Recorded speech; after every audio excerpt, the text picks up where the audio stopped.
Hello. Today we're going to talk about two very important amendments, Amendments 19 and 24, which eliminated some serious ability for Americans to vote. So, most everyone knows Amendment 19 was when the women got the right to vote. And that is a fabulous story that we cannot do justice to in one little session, but we're going to give an overview and just watch all the YouTube videos you can on it. There's so many good stuff there from PBS and the National Constitution Center. You can find all kinds of really good stuff on the 19th Amendment. But let's do an overview. Okay, so our first person to talk about here is Abigail Adams. So when we go all the way back to 1776, when John Adams was in Philadelphia for the Continental Congress's work on the Declaration of Independence, his wife Abigail wrote to him and said, "I desire you would remember the ladies and be more generous and favorable to them than your ancestors. Do not put such unlimited power into the hands of husbands. Remember, all men would be tyrants if they could.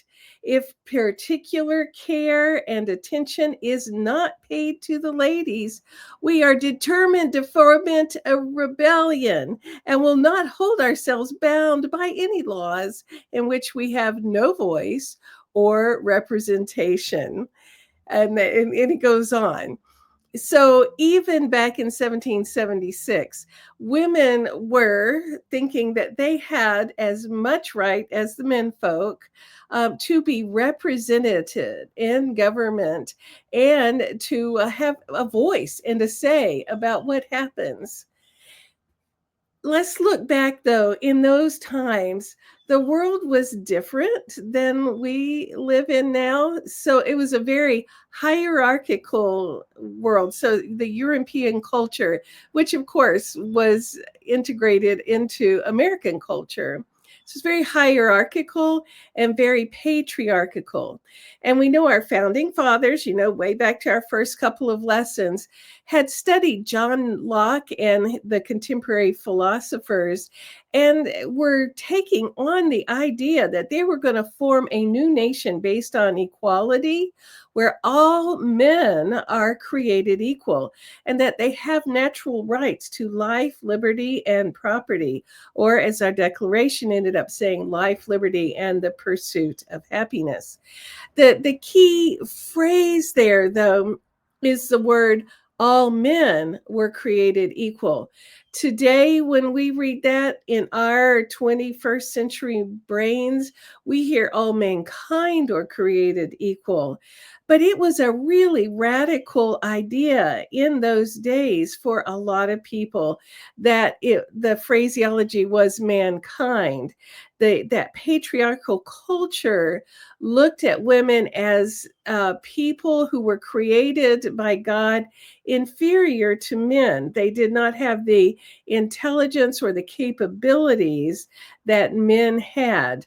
That God had created women solely for the purpose of child rearing and homemaking, and that is what it was. So there was no need for women to have a voice or ideas in government. And definitely, why would they be voting? Because they are supposed to raise children and make homes. All right. So in our legal system, it carried that idea out. So the idea is that women are supposed to be married. And once they become married, they fall under the protection and the authority of their husband. So that system, that legal system was called coverture, covered the woman, okay? And if they gave women the vote, it would simply be their authoritative husband who would tell them how to vote. That would just be an unnecessary duplication of votes in the eyes of that coverture system. So women being as how they weren't as intelligent of men and they were under the coverture of their husband, they only required virtual representation. So that's phraseology. Virtual representation means somebody else is going to vote for you. So women needed a husband or a father to vote as their representative because women did not have the intellectual capacity to understand the intricacies of politics. Although where they got Abigail Adams and all the women of her age, I don't know. Anyway, um, interestingly, even though the husbands and fathers were virtually representing while voting, they only got one vote. So they weren't getting two votes, even though they were virtually representing a wife or a daughter. Okay.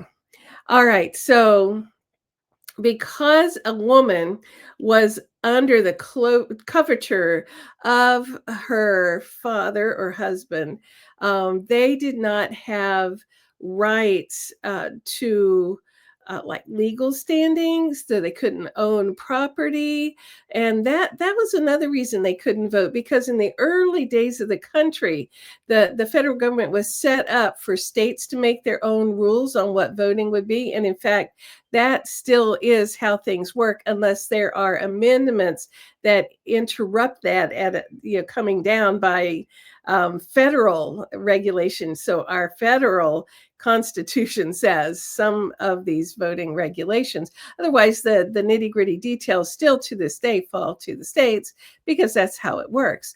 So in most states in those times, women did not have the right to own property. So we the people, they were not we the ones who could own property. If they couldn't own property, they couldn't vote either. So there were a lot of ways that women could not vote in those days. Interestingly, it wasn't until the mid 1800s that the property owning regulations for the right to vote went away in almost all states. And so that even poor white men could vote after that. But before that time, you had to be a property owner in order to vote in those early days.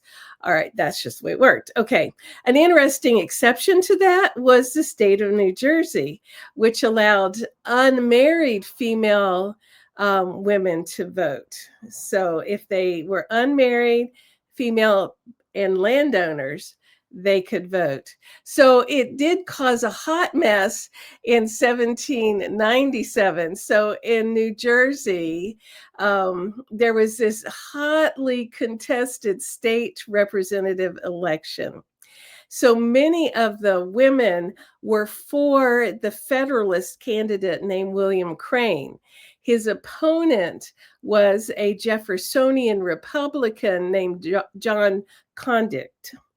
And John won by such a small margin that it was shocking because the women came out in force, in droves, to vote for William Crane, the Federalist.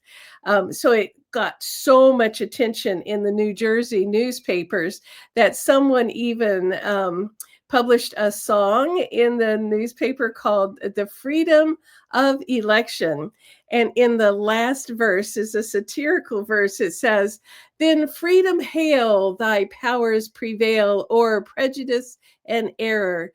No longer shall man tyrannize and rule the world in terror. Now, one and all, proclaim the fall of tyrants. Open wide your throat and welcome in the peaceful scene of government in petticoats." So it was a thing. So after that, the state kind of wanted to clamp down on women voting. So by 1808, they had taken away that right from New Jersey women to be able to vote. By the 1830s, the property ownership requirement across most of the states had dropped. So most males had been given suffrage. Suffrage is the right to vote. Okay, so women weren't going to just sit back and forget it when they made the Declaration of Independence and the US Constitution. They still wanted a right to have their say. They wanted suffrage in our federal government. And so let's make this work. There we go. By 1848, the movement had grown enough that they had a women's convention that was in upstate New York. So in Seneca Falls in 1848, they had a women's rights convention. And it was really huge for those days. There were 300 people there, 40 of those were males. Some of the speakers there that day included Elizabeth Cady Stanton, who helped organize it, along with people like Lucretia Mott. So they were very good mix of different kinds of women, a lot of Quakers. And one of the speakers there was also Frederick Douglass. So he was very involved in the suffrage movement, not just for freed Black men, but also for women. So the women in those days were using their voice. They were writing to newspapers. They used their freedom of speech and freedom of press. They wrote to their elected officials. They wrote pamphlets and books all about suffrage. And they also, in more subtle ways, influencers, female influencers of those times were like female poets like Phillis Wheatley, who was an enslaved poet and wildly popular, traveled to Britain, read poetry to George Washington, very, very popular. And what they were showing is that women aren't less capable intellectually than men. They just had not been allowed a voice or equal education or equal opportunities. So they were using their voices in so many ways. So by the time you get this group of 300 to Seneca Falls, these are articulate people who have their thoughts together, and they decided to create a declaration based on the Declaration of Independence, and they called it the Declaration of Sentiments. This is what we believe. This is what we think you need to do about it. And they sent it to the federal government. That said, and it's based on almost line for line, just tweaked to include women, on the Declaration of Independence. And it starts out, we hold these truths to be self-evident, that all men and women are created equal, that they are endowed by their creator with certain inalienable rights, and among these are life, liberty, and the pursuit of happiness, that to secure these rights, governments are instituted. So it's almost word for word, except for clarifying that all men and women are created equal. And then it goes on to ask for, to say these are rights, these are inalienable rights under our life, liberty, and pursuit of happiness. The right to vote, the right to education, the right to own property. Women were not allowed to own property, especially married women in those days. A few states you could be single woman and own property. The right to equal pay for jobs where men and women did the same work. So those are things way back. This is 1848 that women were asking for. It's been in my lifetime since there has been federal regulations that women and men doing the same work should get the same pay. It took a while to get there. Anyway, so that really got, the idea of suffrage into a visible format. Like we're having this convention, we've got this Declaration of Sentiments, and that Declaration of Sentiments as a pamphlet went all over the states. And then Elizabeth Cady Stanton also wrote a whole book. You know, people just love reading books. And so she had a whole book on the Declaration of Sentiments. Okay, now let's jump ahead to the Civil War era. And during those years now, after between 1848 and up to the Civil War, there were more and more women writing and speaking, women gathering together in churches and community centers and talking about how you get suffrage. Interestingly, in those days, the abolitionists and the suffragists were pretty much the same groups of people. So they would have a meeting and they would talk about both topics, abolition and suffrage. And so they worked together and made all the writing and noise and books and speeches and gatherings about both things. So some of the leading voices in those days were Sojourner Truth. You've probably read or seen somebody presenting her famous speech, Ain't I a Woman? So she gave that at the Ohio Women's Rights Convention in 1851. And that circulated all over the place. It's a very powerful but short speech. Susan B. Anthony, we all know about her. Dr. Mary Edwards Walker, who was a fascinating person. You should look her up someday. She was one of the few women physicians, like, doctor officially, did some spy work in the Civil War and all kinds of amazing things. The Black abolitionists and suffragists, Frances Ellen Hopkins Harper, there's so many, and they were using their voices like this. The idea of abolition and suffrage did not just kind of come in waves, it was always there. After the Civil War, the freed persons and the suffragists all expected a constitutional amendment to give the right to vote to everybody. We all get the right to vote. If you were born in America, you should get the right to vote. If you are naturalized to America, you should get the right to vote. So that's, they just expected that. And then when the 14th Amendment was created in Congress and then sent to the states and ratified, it only gave suffrage to males, and use the word males, who were born in or naturalized in the United States. So heartbroken.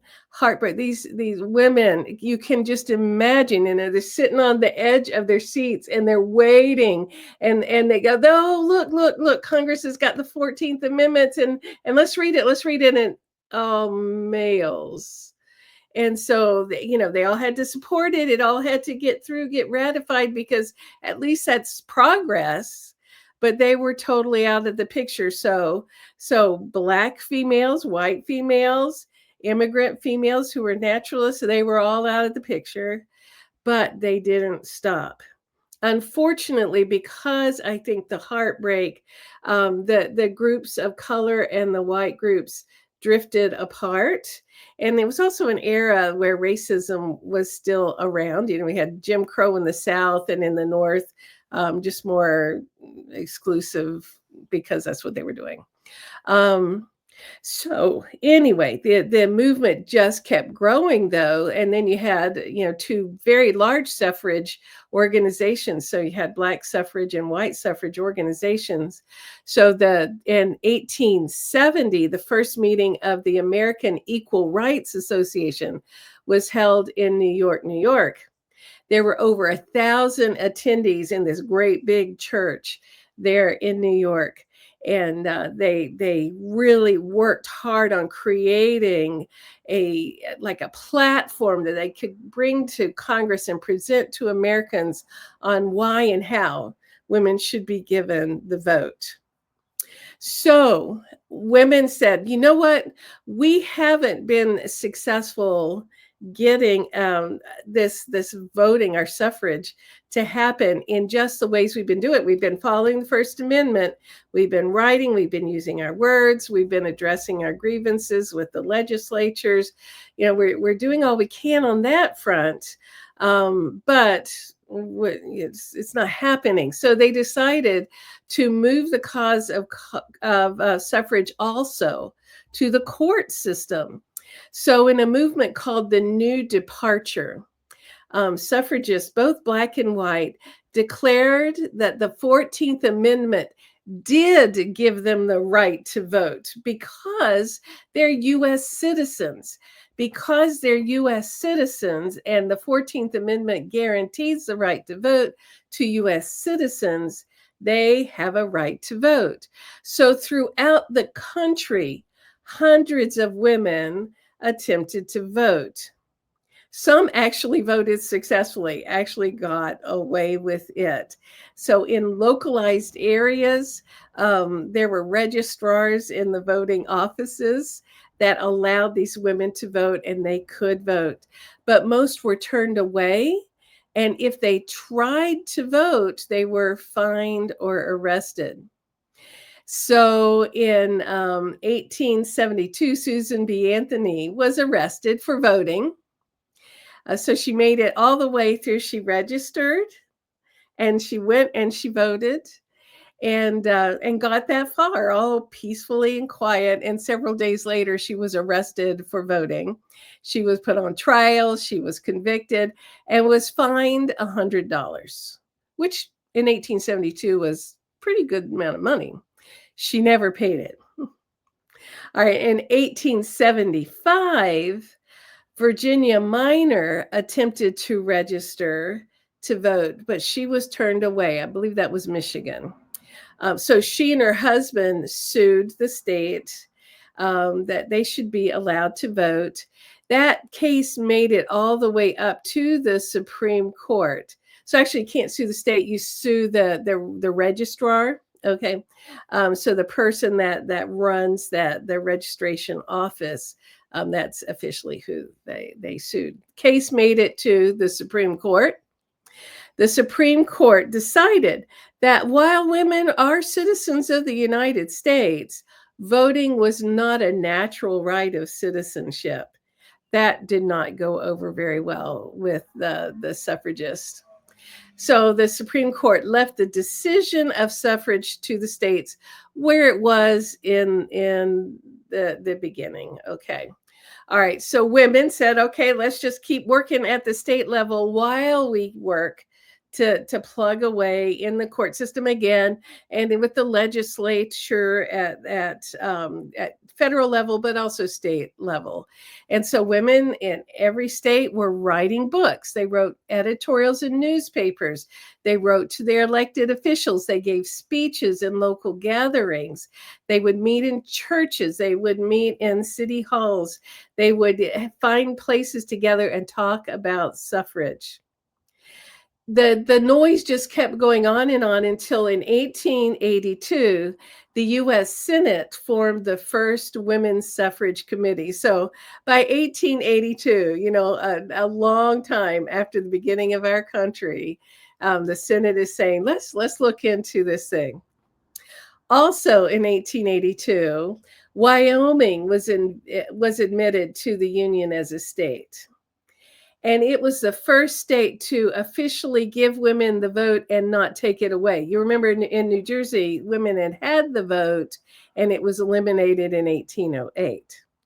So allegedly, the reason why Wyoming's legislators had voted for suffrage for women is, was way out there in the wilderness in those days, and they wanted more women to come to Wyoming because hopefully that would make a more stable culture and families and all of that. So they wanted to grow their state. And so they decided that suffrage was the quickest way to make that happen. That just broke open the door, and pretty quickly, Washington, California, Arizona, Kansas, Oregon, Montana, Nevada, New York, and Michigan had started to allow women to vote. So that by 1919, there were 15 states that allowed women to vote. That 1919, 15 states allowed women to vote. So out of, at that time, 48 states, that's not a lot, but it's something. All right. So women kept up the pressure. All right.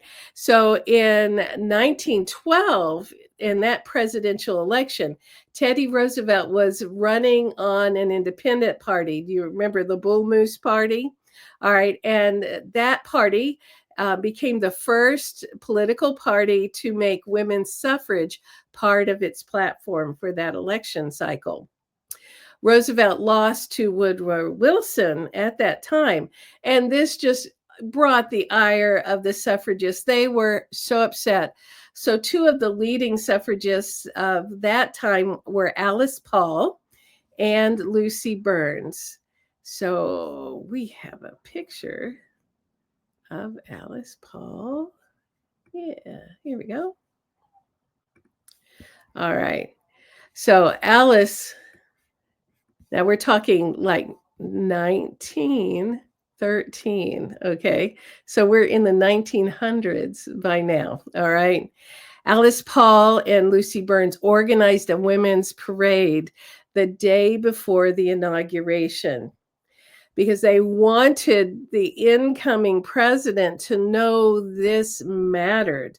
So even though women's suffrage was not on the platform by the Democratic Party that won, they needed to have their voices heard and noticed. So 5,000 women participated in this march. It was huge. I mean, even today, that's a large march. But that was just monstrously huge.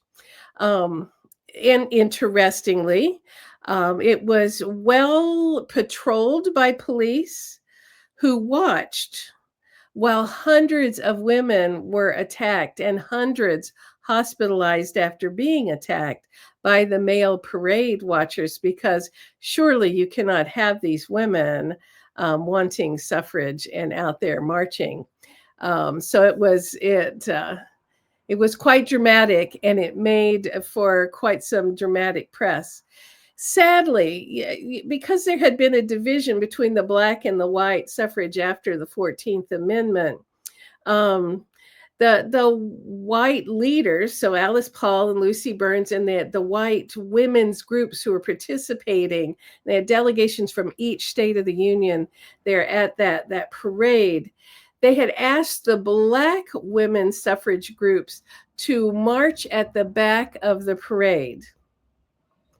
So a number of the black women's suffrage groups did march at the back of the parade, but there were a number of black suffragists who said, you know something, I am not doing that. And so one of them is the famous journalist Ida B. Wells. So most people have heard of the work that she did. And she just jumped right in there and marched with her state's delegation. That was Illinois, I believe. And so everybody says, yeah, we need to calm down about that. All right. So at the same time, women took up protesting in front of the White House, which means they were holding signs and standing outside, the fence at the White House. They were the first groups to ever protest in front of the White House. So Woodrow Wilson put up with that for a little bit, but then the U.S. entered World War I in 1917, and he didn't want people protesting in front of his house while we were at war. So the women were repeatedly arrested and often physically abused while they were in the jails. So they were peacefully assembling, but they were not safe if they got arrested. And all the while, women kept using their First Amendment rights, writing books, editorials. They wrote to the legislatures, they spoke, they assembled together. So they were using their We the People rights. So finally, Congress says, you know what, we're going to have to do this thing. And we need the women on our side, not against us, because we got this war going on and all. So they decide to write the 19th Amendment. And it says, simply, the right of citizens of the United States to vote shall not be denied or abridged by the United States or by any state on account of sex. And that Congress shall have the power to enforce this article by appropriate legislation. And so, very, very simple amendment. Now, that amendment made it through the House of Representatives, made it through Senate, and then it had to be ratified by 36 states, because at that time, 36 would be 3/4 of the states in the nation. Well, so it did not take long. So this is 1919. Within 1919 into early 1920, it made it through 35 states for approval. As a bloc, the Deep South states had said, no, we won't ratify this amendment. And so it came down to there were 2 states in 1920 that needed to vote. One of them at their state level needed to accept the ratification of Amendment 19. So they both didn't have to, they just needed one more state to ratify. So these 2 states were North Carolina and Tennessee. All right, North Carolina, everybody knew it was a no-go there. But Tennessee had just recently given women the right to vote on state level. So when the amendment comes through, and it looks like there is a possibility that the state would ratify that amendment. Well, all hell broke loose in Tennessee, because you have people who are for the amendment, so the suffragists, and you have some women who were not for the amendment. And then you had the huge group of corporate people, especially bourbon brewers, who could just see, if we allow women to vote, the next thing you know is prohibition, and this is not going to be good. So you come down to the day of August 18th, when they are going to have to vote. All right. So in the weeks leading up to August 18th, groups had set up camp in one of the few hotels near the State House. It was called the Hermitage Hotel. So Alice Paul's representative was there, and with her team of suffragists staying in the Hermitage Hotel. There were the anti-suffragist women in the Hermitage Hotel. And then there was the Jack Daniels suite, as it was called. So it was the Jack Daniels suite it was like set up a little like speakeasy in one of the floors of the Hermitage Hotel. And the Jack Daniels people and the other brewers just kept funneling, inviting, why don't you come up and get free booze? And they fed legislators all kind of free booze, trying to persuade them not to ratify that amendment, because they could just see, if they let that happen, we're just prohibition forever. This is not going to be good. So in those days leading up to it, people started wearing roses to show what team they were for. If you were a suffrage legislator, you wore yellow rose. And if you were against the amendment, you wore a red rose. And so one of the red rose wearers was a young man. He was 24 years old, and his name was Representative Harry T. Byrne. And Harry had already decided that he would vote against Amendment 19. However, The morning before the vote, like he's getting ready to go to the vote, he gets a 7-page letter from his mother, because mothers like to write to their sons, and sons always read their letters from their mothers. And the mother told him about the weather and what's going on at home with the family. And then she put in a note, "Hurrah, and vote for suffrage, and don't keep them in doubt." Well, despite the red rose he was wearing, he obeyed his mama and voted aye for ratification, and was the tiebreaker, allowing the amendment to pass. And Tennessee was the tie-breaking state that allowed the 19th Amendment to pass. So the whole 19th Amendment came down to a 24-year-old and his mama. So you can never say that one person's ideas and voice and letters don't make a difference. So hold on to that. Okay, so that is the wrap up of 19. But just unfortunately, you got to know that not only did women get the right to vote, but it wasn't simple, because people aren't very nice, and you got Jim Crow going on down south. And one of the big problems was, under Jim Crow laws, Black voters had to pay poll taxes and take reading tests, and all things that were not equally applied. It kept people from voting, and so largely, even though Black people had the right to vote after the 14th and 19th Amendment, they couldn't do it because of these poll taxes. So the 24th Amendment was ratified, and that did not come until 1964, where the right of citizens in the United States to vote in any primary or other election for president or vice president, for electors for vice president or president, or for senator or representatives in Congress, shall not be denied or abridged by the United States or any state by reason of failure to pay any poll tax or other tax. And again, the Congress shall have the power to enforce this article by appropriate legislation. All right, so 1962 is with this amendment, and then the accompanying Civil Rights Act the next year, clarified and made sure that at least on federal elections, poll taxes could not stop people, no matter what their races are.